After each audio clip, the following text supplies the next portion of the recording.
सभी को पुनः स्वागत। आशा करता हूँ सभी अच्छे होंगे। तो आज हम जिस विषय पर बात करने जा रहे हैं वो है कि हमें पहले अपना कर्तव्य समझना चाहिए, फिर अधिकार के पीछे जाना चाहिए। हम सब तो अपने अधिकार के पीछे दौड़ लगा ही लेते हैं, अधिकार को सर्वोपरि मान ही लेते हैं, परंतु क्या अधिकार सब कुछ है? नहीं। पहले उस अधिकार को प्राप्त करने के लिए योग्य बनिए। अधिकार प्राप्त हो या ना हो, हमें अपना कर्तव्य अवश्य निभाना चाहिए। अधिकार पाना नहीं पाना हमारे हाथ में नहीं है, लेकिन कर्तव्य हमारे हाथ में है। याद रखना दोस्तों, हम जैसा कर्म करते हैं उसी के अनुरूप हमें फल मिलता है, जो तुरंत नहीं मिलता लेकिन कुछ समय बाद अवश्य मिलता है। जैसे आज बोया हुआ बीज तुरंत प्रतिफलित नहीं होता, उसका फल उगने के लिए, फल देने के लिए समय लगता है। ठीक इसी प्रकार हमारा कर्म, हमारा आज का किया हुआ कर्म भविष्य में हमारा वर्तमान बनेगी। यानी आज से कहें तो भाग्य है। तो वैसा कर्म कीजिए जिसका कर्म फल आप सह सकते हैं, जो आपके लिए सुखदायक होगा, आनंदकारी होगा, दूसरों को प्रेरित कर सके, निंदाजनक ना हो।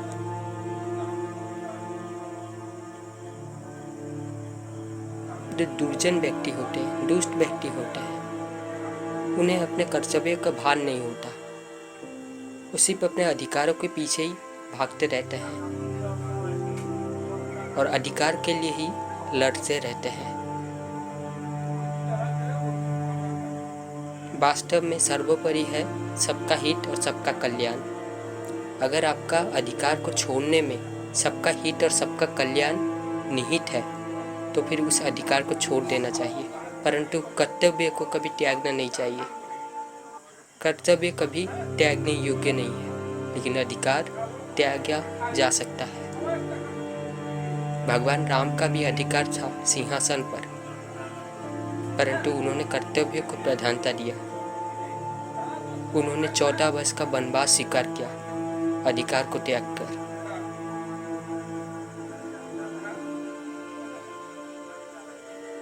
कर्तव्य से ही दुनिया बदलती है, अधिकार से नहीं। और अधिकार प्राप्त करने से पहले उसके लिए योग्य बनिए। एक योग्य व्यक्ति ही अधिकार के लिए योग्य होता है। और जितना बड़ा अधिकार, जितना बड़ा पद, उतना ही बड़ा योग्यता चाहिए। एक अयोग्य व्यक्ति को अगर उच्च पद, उच्च अधिकार दे दिया जाए तो वो सिर्फ अपना ही विनाश नहीं करता, बल्कि उसके आसपास जितने भी दूसरे मानव व्यक्ति जो भी हो, बुजुर्ग, छोटे बच्चे उससे जुड़े हुए होते हैं, उनका भी अहित हो जाता है। मैं सही कह रहा हूँ ना दोस्तों? जैसे एक गांव का राजा अगर वो अपना स्वयं का ही रक्षा करने में असमर्थ है तो वो बाकी सब गांव के वासियों का, प्रजा का रक्षा कैसे कर सकता है? तो इसीलिए राजा बनने से पहले उसे राजा बनने की योग्यता हासिल करनी चाहिए। इस पर विचार कीजिएगा। कर्तव्य अनिवार्य होता है, अधिकार वैकल्पिक। आप इस कर्म लोक में आए हैं कर्म करने के लिए, तो अपने कर्तव्य को जानिए, धर्म को जानिए, और वही आप कर सकते हैं। अपने कर्तव्य को करिए, कर्म को निष्ठापूर्वक होकर काम करते रहिए,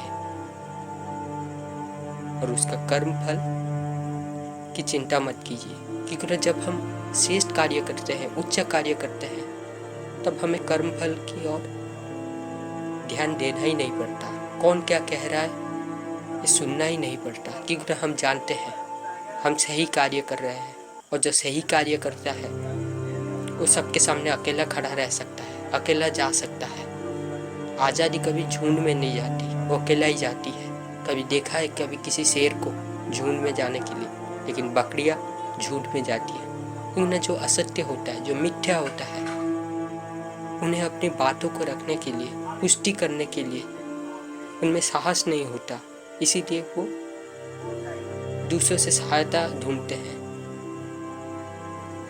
वो अकेला नहीं चल सकते। सूर्य सत्य होता है, सनातन होता है, इसीलिए वो अकेला ही जग को प्रकाश देता है, अकेला ही उगता है।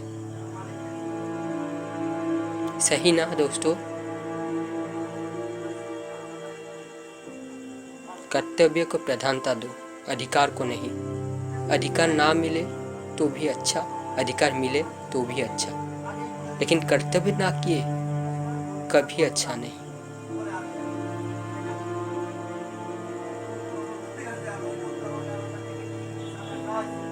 अपने कर्तव्य को समझिए, और सही कर्तव्य करने के लिए हमें सही ज्ञान चाहिए। वो ज्ञान जो हमें विवेक दे, विवेक की दृष्टि प्रदान करे। और विवेक वो होता है जो सत्य असत्य में भेद कर सकता है, सही और गलत में फर्क देख सकता है, धर्म और अधर्म में चुनाव कर सकता है। जिसके पास सही विवेक होता है वो सही चुनाव करता है, वो कार्य करता है जो धर्म के अनुसार अनुकरणीय होता है।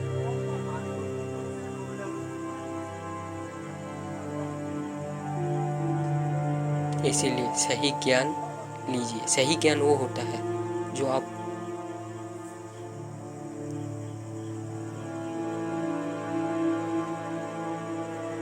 सही ज्ञान वो होता है जो आपके लोभ मोह को नष्ट करता है, आपको मुक्ति की ओर अग्रसर करता है, आपको आत्मा परिचित करता है, आत्मा से परिचय कराता है अब वास्तव में है कौन।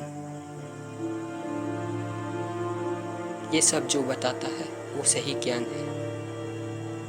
हम शरीर नहीं, आत्मा है, और आत्मा सूक्ष्म होती है, सूक्ष्म होती है, स्थूल नहीं।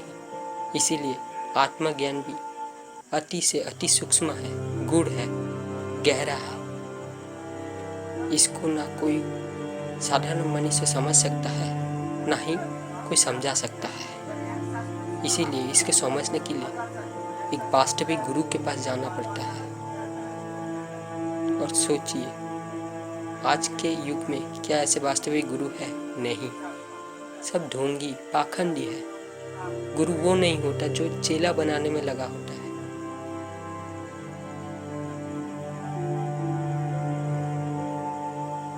पानी पियो छान के और गुरु करो परीक्षण करके, देखभाल करके।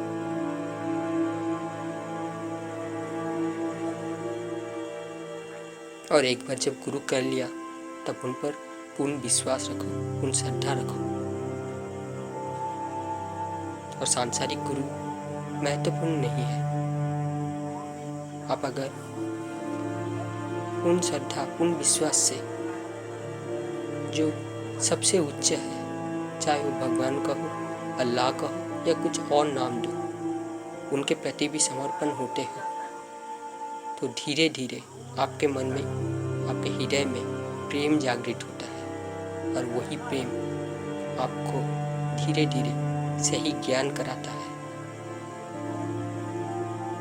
और जब आपको सही ज्ञान होता है, जब आपको सत्संग प्राप्त होता है, तब आपके अंदर विवेक जागृत होता है। तब हम और पशु नहीं रहते, हमारा कार्य देवता के समान हो जाता है। बिना सत्संग विवेक जागृत नहीं होता। सत्संग यानी सत मनुष्य का संग, जो उच्च है, उच्च कोटि, उच्च श्रेणी के मनुष्य का संग, चाहे वो किसी भी आयाम में हो।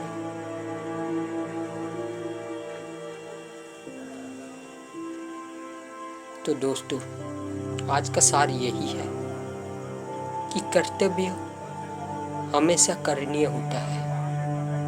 ये त्याज्य नहीं होता। कर्तव्य से कभी वैराग्य नहीं होता।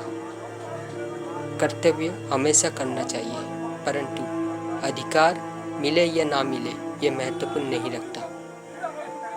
परंतु हाँ, जब धर्म की बात होती है, अगर अधिकारी धर्म बन जाता है, तब ये हमारा कर्म बनता है, ये हमारा कर्तव्य बनता है कि हम अधिकार के लिए लड़ें, क्योंकि वो धर्म है। और वास्तव में धर्म प्रधान होता है, धर्म सबसे उच्च होता है, सर्वोपरि होता है। और धर्म यही सिखाता है कि कर्तव्य श्रेष्ठ है, अधिकार नहीं। कर्तव्य करते रहिए और अपनी योग्यता को बढ़ाइए। जैसी आपकी योग्यता होगी, स्वतः ही समय के साथ आपको वैसा अधिकार मिल जाएगा। अपने अंदर विश्वास रखिए और कर्म करते रहिए, अहंकार से मुक्त होकर। धन्यवाद।